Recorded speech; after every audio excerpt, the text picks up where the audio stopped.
বাংলাদেশের সবচেয়ে বড় ইসলামী দল কয়টি? প্রথমত বর্তমানে বিএনপি, তারপর আওয়ামী লীগ, অথবা আওয়ামী লীগ অথবা বিএনপি, এরপরে জামাত ইসলাম, তারপর অন্যান্য দল। কীভাবে? সংক্ষিপ্ত একটা জরিপ দিতেছি। সেটা হচ্ছে এই, যদি আওয়ামী লীগ 40% ভোট পায় বা বিএনপি 40% ভোট পায়, অথবা বিএনপি 35% পায়, আওয়ামী লীগ 40% পায়, অথবা আওয়ামী লীগ 35% পায়, অথবা বিএনপি 40% পায়, তাহলে 70% 75% ভোট এরা কাস্ট করে। আর বাংলাদেশের শতকরা 90 জন মুসলমানের মধ্যে এদের ভোটের সংখ্যাই বেশি। জামাত ইসলাম, জাতীয় পার্টি, অন্যান্য যে দলগুলি রয়েছে, তারা বাকি অংশ ভোট পায়, বাকি শতাংশ ভোট পায়।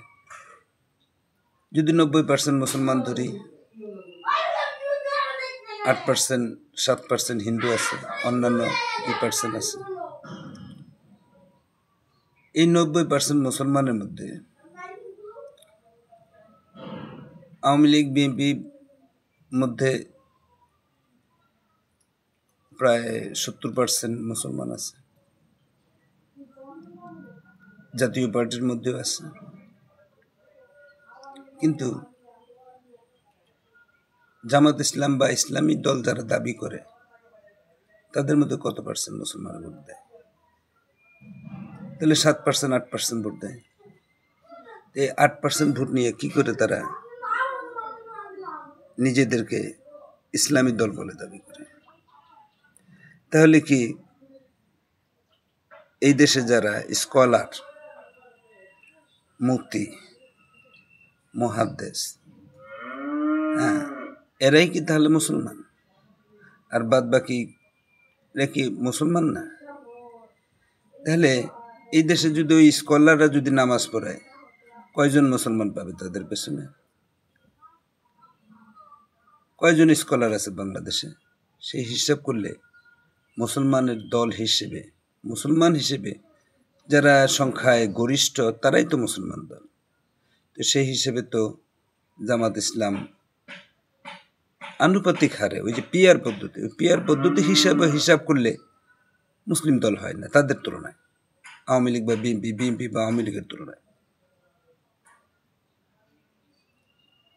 এটাই সবচেয়ে বড় ফেরকা, যে তারা নিজেদেরকে ইসলামী দল ভাবে, তারা নিজেদেরকে মুফতি মুহাদ্দিস ভাবে, তারা যে ফতুয়া দিবে সেটাই সঠিক,